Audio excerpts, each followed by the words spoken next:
E aí galera, paz do Senhor, como é que vocês estão?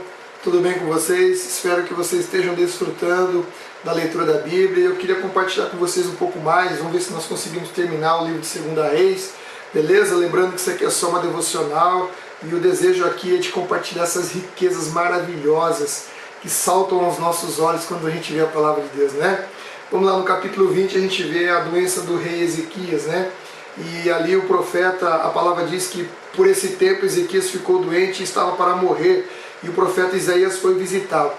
Você já parou para se perguntar o porquê que o profeta Isaías foi visitar Ezequias? Será que Ezequias já não tinha orado para Deus, alguma coisa nesse sentido? Eu vou dizer para você uma coisa, a impressão que me cabe com relação a esse texto. Ezequias estava doente, talvez não soubesse que iria morrer, talvez não soubesse, talvez até não tivesse orado pedindo a Deus que poupasse a sua vida. Mas Deus já tinha planejado tudo o que ia acontecer com a vida de Ezequias. Olha só, lá no capítulo 19, quando Senaqueribe sitiou Jerusalém, Deus fala para Senaqueribe assim: mas você não sabe, eu decidi tudo isso há muito tempo. Planejei estas coisas no passado distante e agora as realizo. Planejei que você transformaria cidades fortificadas em escombros. Bom, isso aqui já não interessa mais. Mas olha só, planejei estas coisas no passado distante e agora as realizo. Todas as nossas vidas, elas já estão escritas na mão de Deus. Deus já sabe todas as coisas que vão acontecer conosco. Então, o que acontece? Deus alinha o nosso coração com o dele. Então, quando você está na perfeita vontade de Deus, quando você está procurando agradar a Deus, vivendo uma vida com Deus, Deus vai arrumar situações e pessoas para que você alinhe seu coração com o coração dele. Então Isaías foi lá justamente para que Ezequias pedisse para Deus justamente aquilo que Deus queria dar para Ezequias, que eram mais 15 anos de vida. Então você vê que isso é amor, isso é graça, isso é misericórdia, tá? E aí nós continuamos aqui no texto, e nós vimos aqui que o rei Ezequias, ele foi curado, Deus o curou, Deus o restaurou, e também depois nós vimos que Deus fez até uma prova com ele, beleza? E aí, só que ele se tornou orgulhoso. E quando ele recebeu a visita dos babilônicos, ele mostrou tudo o que ele tinha e não era para fazer isso. Na verdade, o que está oculto aqui, né, que você se estudar um pouco vai descobrir, é que na verdade os babilônicos poderiam ser aliados de Ezequias. Então ele quis agradar, quis fazer média com os caras. Quis mostrar tudo que ele tinha para ganhar a graça dos caras lá e se precisasse deles numa eventual guerra, chamasse e eles viessem. Entendeu como é que é jogado? Ele quis fazer um jogo político e Deus não gostou disso, porque ele demonstrou que não confiava em Deus. Nós não podemos fazer isso. Nós não temos que fazer média com ninguém. Nós temos que ser o sal desta terra, a luz desse mundo. Nós temos que ser o mesmo tipo de pessoa, tanto para um quanto para outro, para quem quer que seja. E aí Deus fala que os descendentes dele seriam levados como eunucos, ou seriam levados como prisioneiros pelos babilônicos. E é verdade mesmo, porque Manassés, como nós vamos ver, foi levado como prisioneiro da Babilônia. E aqui no capítulo 21 nós vemos o nascimento de Manassés, e Manassés foi um rei porcaria de um jeito tão grande. Rapaz, esse cara meteu o pé na jaca. Pensa num cara ruim. Pensa num cara que só fez o que não prestava. Pensa num cara que mergulhou de bico no pecado. Rapaz, como é que pode ter um pai tão gente boa, ter um pai tão legal quanto foi o pai dele, né? E aí o cara me apronta essas coisas que ele aprontou aqui. Tudo bem que o vô dele, o Acas, não foi bela bisca, né? Mas o cara aqui, rapaz, ele foi demais, hein? Como dizia minha avó italiana, né? Olha só, ele, segundo a tradição judaica, ele chegou a serrar Isaías no meio. Olha que cara ruim, que cara perverso. E ele conseguiu ser mais perverso que os reis amorreus. Mas aí vem uma coisa que é uma graça divina, que é maravilhosa. Como é que esse Deus... Gente, esse Deus é maravilhoso. Manassés, no final da vida, os assírios prenderam ele, sabe? E colocaram uma argola no seu nariz e levaram ele cativo para a Babilônia. Para onde? Para a Babilônia. Né? Você viu? Cumpriu aqui em parte aqui o que Deus havia falado para o rei Ezequias, em parte, né? Porque lá no final é que os descendentes de Ezequias mesmo vão todos aprisionados aí já por Nabucodonosor e pelo pai de Nabucodonosor.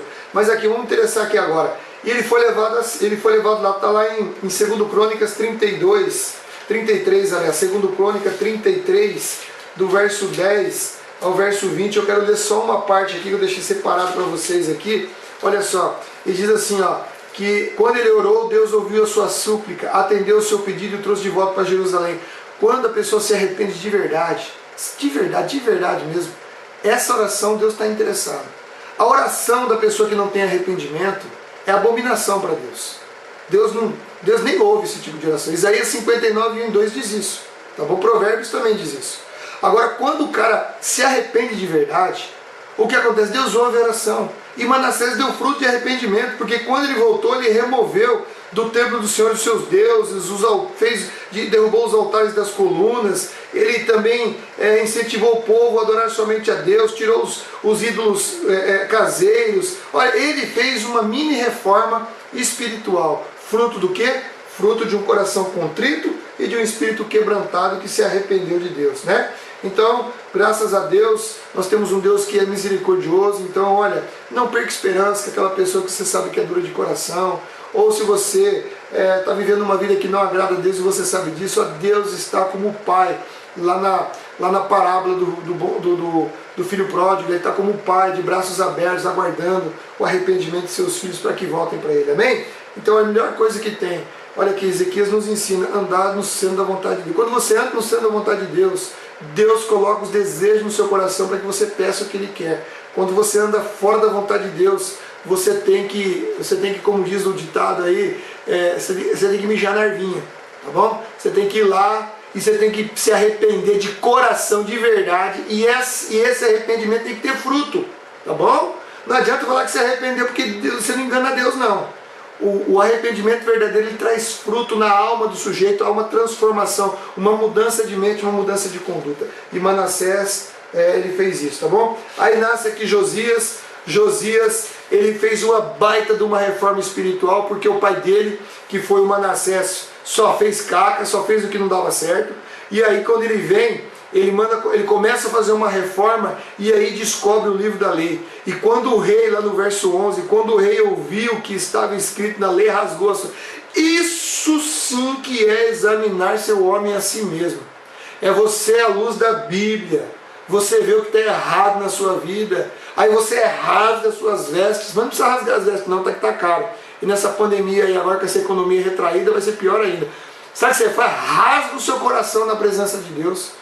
Rasga o seu coração. Por quê? Porque a palavra direcionou ele a fazer uma ampla reforma espiritual em Jerusalém e também em Judá. Uma ampla reforma espiritual que iniciou primeiro nele, rei. Veja bem, se você está com um problema, querido, muitas vezes de relacionamento com sua esposa, com seu cônjuge, com seu filho, com o seu emprego, está com problema de relacionamento com pessoas, você sabia que a primeira pessoa que tem que mudar é você? É você que tem que mudar. Porque a reforma tem que vir de você. Porque se você realmente é servo de Deus, você pode estar balançando a cabeça, não concordando comigo agora, mas se você realmente é servo de Deus, você vai entender o significado de quando Jesus fala: bem-aventurados os humildes, porque deles é o reino dos céus. Bem-aventurados os misericordiosos, porque receberão misericórdia. Bem-aventurados os puros de coração, porque eles verão a Deus. Você vai começar a entender as bem-aventuranças eternas, entendeu? Agora, se você não está compreendendo, acho que isso é muita humilhação, onde já se viu, porque o cara está falando isso, porque minha mulher está fazendo aquilo, porque meu marido está fazendo... Para com isso. Quer fazer uma reforma espiritual? Começa por você. Faça primeiro na sua vida, à luz da palavra de Deus, e quando você mudar, as pessoas ao seu redor vão mudar também. Preste atenção. Quando as circunstâncias não mudam, você ora, você clama, você pede, as circunstâncias não mudam, é porque na verdade quem precisa mudar é você, tá bom? Então olha aqui, ele fez uma grande reforma, retirou um monte de coisa, tá? Ele fez muita coisa legal, tá? Muita coisa legal, que aqui você vai ler e você vai ver como é que ele foi.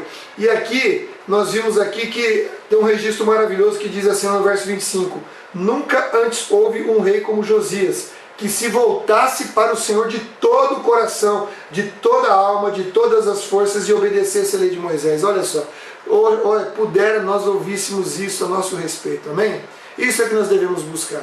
Nós obedecermos a Deus, confiarmos nos planos de Deus, confiarmos na vontade de Deus, confiar na soberania de Deus, confiar na graça de Deus. É isso que nós devemos fazer.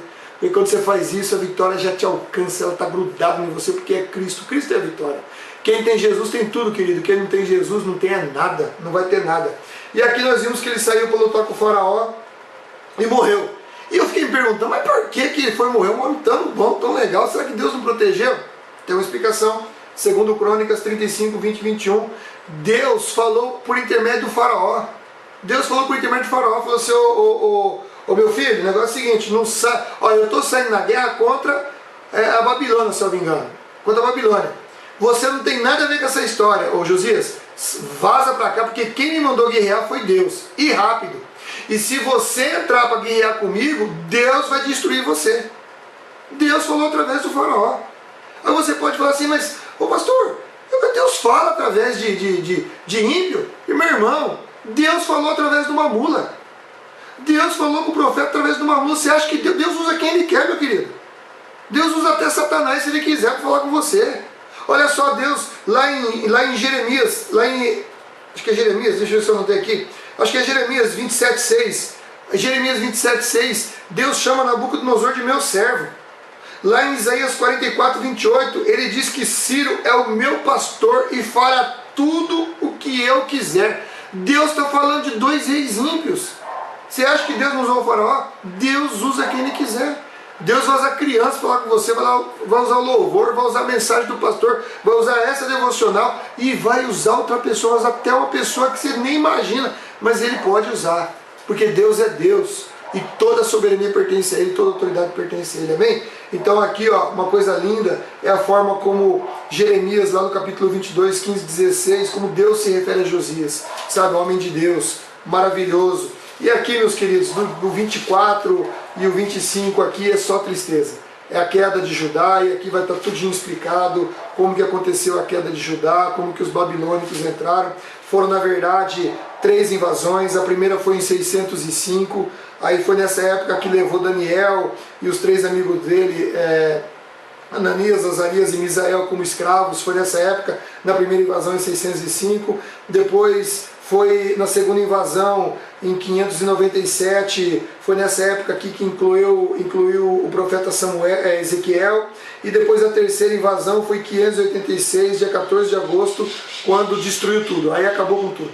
Aí destruiu o templo, destruiu os muros, queimou a cidade, aí foi uma tristeza sem fim. Bom, por que caiu? Pecado. O pecado faz isso. O pecado sempre vai fazer isso. O diabo veio para matar, roubar e destruir, mas Cristo disse, aliás, Paulo escreveu, que onde abundou o pecado, superabundou a graça de Deus. E Cristo disse que Ele veio para nos dar vida, e nos dar vida abundantemente. A melhor coisa, meu querido, é você, quando lê esses textos, você vê essas coisas absurdas aqui que aconteceram, é você se distanciar do pecado. Distanciar do pecado, sabe? Distanciar do pecado. Sujeitai-vos, pois, a Deus. Resistir ao diabo, e ele fugirá de vós. Amém? Então que Deus abençoe sua vida, que essa devocional tenha sido produtiva, e amanhã nós vamos falar sobre 1 Crônicas, né? Vou começar com 1 Crônicas aí, e aí nós vamos ser abençoados, porque Deus é maravilhoso, Ele tem muitas coisas para nos ensinar, amém? Deus abençoe sua vida, que você aproveite, não esquece de dar o teu like, não esquece, se inscreva no canal, ativa ali as notificações, compartilhe com seus amigos, colegas, pessoas que estão precisando ouvir a palavra de Deus, uma palavra de ânimo, uma palavra de refrigério, porque olha só, o rei Ezequias, ele orou a Deus, Deus ouviu a oração. O Manassés porcaria orou a Deus, Deus perdoou ele. Deus está cheio de graça, irmão. Deus está cheio de graça para distribuir para todos aqueles que o buscam, amém? E na graça nós temos a vitória de Deus sobre as nossas vidas. Deus te abençoe, Deus te guarde, Deus te proteja e te dê um dia de vitória, amém? Tchau!